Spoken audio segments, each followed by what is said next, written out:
E aí pessoal, tudo bem? Aqui é o Rony, professor de Física. Neste vídeo vamos tratar da terceira lei de Newton, ou lei da ação e reação, cujo enunciado é o seguinte: a toda ação corresponde uma reação igual e contrária. Ou seja, as ações mútuas de dois corpos, um sobre o outro, são sempre iguais e dirigidas em sentidos contrários. Sendo assim, considere duas partículas 1 e 2 que colidiram.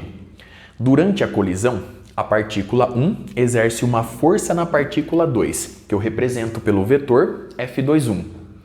E a partícula 2 exerce uma força na partícula 1, que eu represento pelo vetor F12. Pela terceira lei, essas forças possuem a mesma intensidade, a mesma direção, sentidos opostos, atuam em corpos distintos e são simultâneas, pois o par ação e reação deixa de existir após o contato. No quadro, eu ilustro a terceira lei nas formas forte e fraca. A forma forte é aquela na qual o par ação e reação é paralelo ao segmento de reta que une as partículas 1 e 2.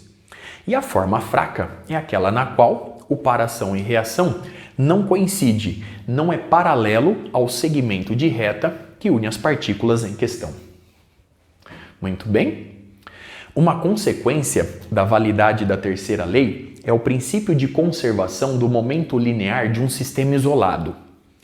Um sistema isolado é um sistema onde não atuam forças externas, ou ainda, é um sistema onde a resultante das forças externas é igual a zero, ou ainda, é um sistema onde atuam forças externas. No entanto, essas forças são desprezíveis quando comparadas com as forças internas trocadas entre as partículas que constituem o sistema. De qualquer forma, em um sistema isolado, a resultante das forças externas é igual a zero. Sendo assim, vamos admitir que as partículas 1 e 2 constituem um sistema isolado. Durante a colisão, durante o contato, portanto, as únicas forças que agem nas partículas são as forças que resultaram do contato existente entre elas. Logo, de acordo com a segunda lei de Newton, nós podemos escrever o seguinte: a força na partícula 1 devido à partícula 2 é igual à taxa de variação do momento linear da partícula 1 em relação ao tempo. E a força na partícula 2, devido à partícula 1, é igual à taxa de variação do momento linear da partícula 2 em relação ao tempo. Por definição, o momento linear do nosso sistema isolado, representado pelo vetor P grande, é dado pela soma dos momentos lineares das partículas que o constituem. Portanto, P grande é igual a P1 mais P2. Derivando essa igualdade em relação ao tempo, a gente obtém dP grande dt é igual a dP1 dt mais dP2 dt. Sendo assim, obtemos que a taxa de variação do momento linear do nosso sistema isolado, composto pelas partículas 1 e 2, é igual. Aqui nós temos a força na partícula 1 devido à partícula 2, mais a força na partícula 2 devido à partícula 1. Pela terceira lei de Newton, vemos que essa soma é igual a zero. Consequentemente, a taxa de variação do momento linear do nosso sistema isolado é igual a zero.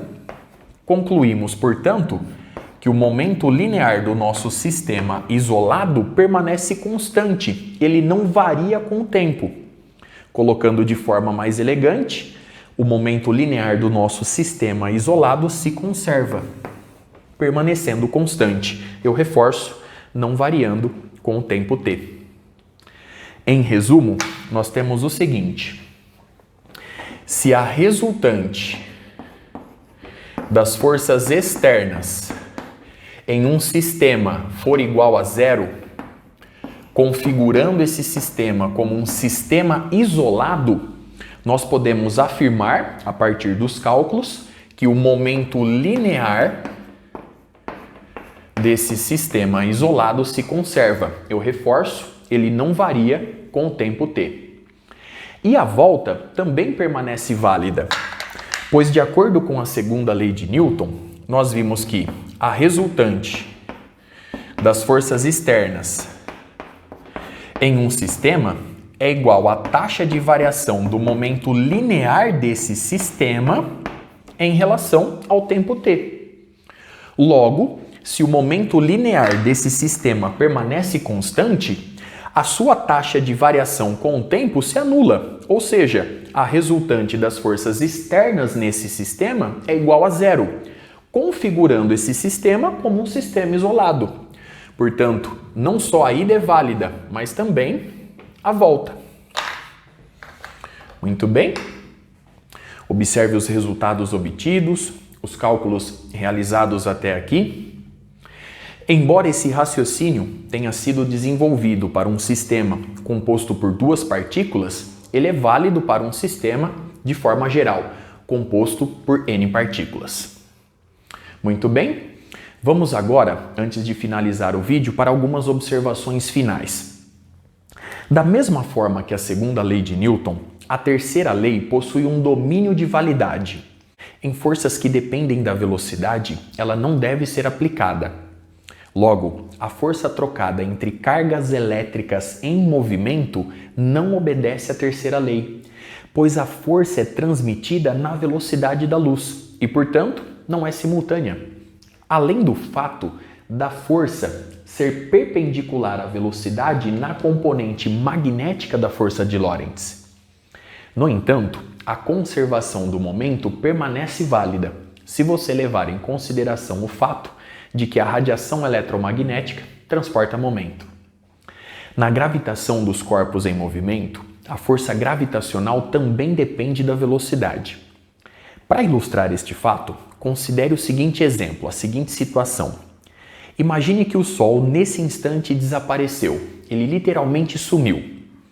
A Terra vai continuar sentindo a atração gravitacional exercida pelo Sol durante aproximadamente 8 minutos, que é o tempo que a radiação eletromagnética leva para atingir o nosso planeta. No entanto, a segunda força do par ação e reação desapareceu com o sumiço do Sol. Logo, temos mais uma situação em que a terceira lei de Newton não permanece válida. Para finalizar o vídeo, eu posso citar ainda a mecânica relativística. Nela, se dois eventos são simultâneos em um dado referencial inercial, eles não são necessariamente simultâneos em um referencial inercial que se move com velocidade constante em relação ao primeiro. Esse efeito é mais perceptível em velocidades próximas à velocidade da luz. Logo, se a simultaneidade é um conceito relativo que depende do referencial adotado, a terceira lei de Newton, que exige a simultaneidade no par ação e reação, perde mais uma vez a sua validade. Com isso, eu encerro este vídeo. Até a próxima.